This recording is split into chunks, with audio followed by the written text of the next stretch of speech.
పల్నాడు జిల్లా వెల్దుర్తి మండలం గుండ్లపాడు గ్రామానికి చెందిన అన్నదమ్ముల హత్య గ్రామంలో కలకలం రేపింది. మృతుల కుటుంబ సభ్యులను ఎమ్మెల్యే జూలకంటి బ్రహ్మానందరెడ్డి పరామర్శించి ఓదార్చారు. ఇరు వర్గాల మధ్య గొడవకు సంబంధించి పోలీసులపై చెప్పి ఇరు వర్గాలపై కేసులు నమోదు చేయించామని అన్నారు. ప్రశాంతంగా ఉన్న పల్నాడు ప్రాంతంలో చిన్న చిన్న గొడవలను కూడా అవకాశంగా తీసుకుని వైసీపీ నాయకులు అలజడు సృష్టిస్తున్నారని ఆరోపించారు. చనిపోయిన కుటుంబాలకు టీడీపీ పార్టీ అండగా ఉంటుందని తెలిపారు. దోషులను గుర్తించి కఠినంగా శిక్షించాలని ఎమ్మెల్యే జూలకంటి బ్రహ్మానందరెడ్డి కోరారు. మీరేదో ఇలాంటి కార్యక్రమాలు చేస్తారనే నేను గ్రామాల్లో పార్టీ కార్యకర్తల్ని పిలిచి కూడా మందలిస్తా ఉన్నాను. మీరు రెచ్చగొట్టి ఇటువంటి కార్యక్రమాలు చేస్తే మీకు 7.0 మీ జగన్ రెడ్డి చూపించే 2.0 కాదు, మీకు 7.0 7 ఊసలు లెక్క పెట్టుకునే రోజులు కూడా మీకు దగ్గరలోకి వస్తాయని చెప్పి సందర్భంగా చెప్తా ఉన్నాను.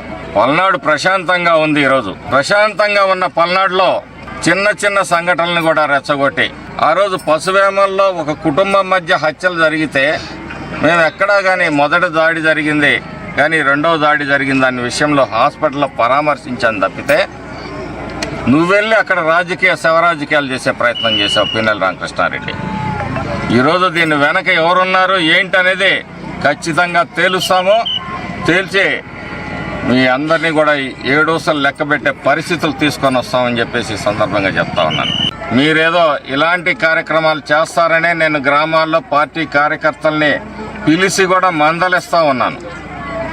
మీరు రెచ్చగొట్టి ఇటువంటి కార్యక్రమాలు చేస్తే మీకు 7.0 మీ జగన్ రెడ్డి చూపించే 2.0 కాదు, మీకు 7.0 7 ఊసలు లెక్క పెట్టుకునే రోజులు కూడా మీకు దగ్గరలోకి వస్తాయని చెప్పి సందర్భంగా చెప్తా ఉన్నాను. పల్నాడు ప్రశాంతంగా ఉంది. ఈరోజు ప్రశాంతంగా ఉన్న పల్నాడులో చిన్న చిన్న సంఘటనలు కూడా రెచ్చగొట్టి ఆ రోజు పశువేమల్లో ఒక కుటుంబం మధ్య హత్యలు జరిగితే మేము ఎక్కడా కానీ మొదటి దాడి జరిగింది కానీ రెండవ దాడి జరిగింది అనే విషయంలో హాస్పిటల్లో పరామర్శించాం.